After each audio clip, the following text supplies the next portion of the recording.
I wouldn't be me. I would become a black suit, my heart as dark as my jacket, or I'd become a rat, trapped in the tunnels of the prison and feasting on those I had once called friends. But even as I felt myself dragged off to the infirmary, I swore that it wasn't over.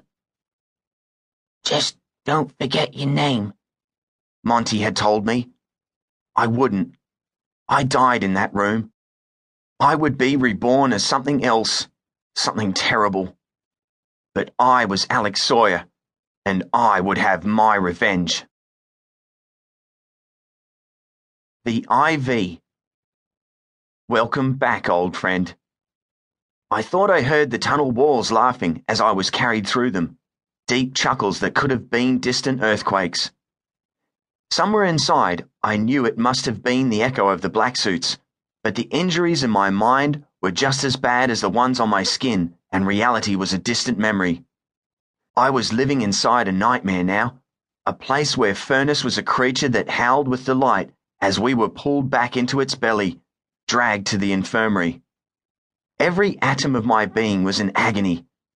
God knows how badly I had been burned when I had hit the incinerator flames.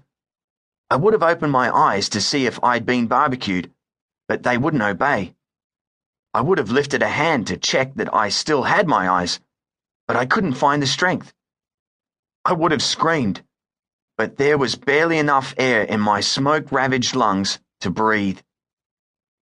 So instead, I tried to shut down my brain, tried to forget that I'd ever been alive, tried to flood my body with absence, a black tide that would douse the pain in my flesh.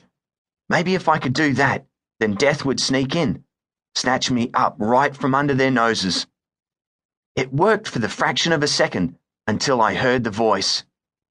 "Oh, no, you don't, Alex," the warden hissed, snapping me back into my body. "Death can't have what belongs to me."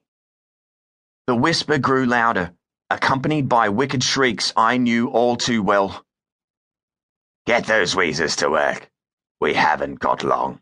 And find me an IV. Now!" I was lowered onto something that should have been soft, but which felt like acid against my burnt skin. I tried once more to leave my head.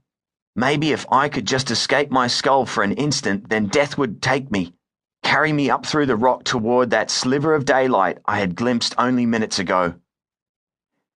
Then I felt the needle in my arm, and something cold rushed into my veins. I knew exactly what it was. I'd seen it before on Gary, on Donovan, a drip full of evil. Not quite black, not quite silver, with specks of starlight floating in its dark weight. It was the warden's poison, the stuff that turned you into a monster. I tried to fight it, to buck my body until the needle came out, but the pain was too great, and I could feel the leather straps holding me tight against the infirmary bed.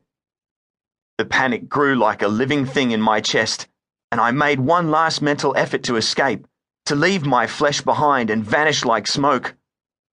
But the liquid nightmare flowed into me like molten lead, filling my veins and arteries and weighing me down.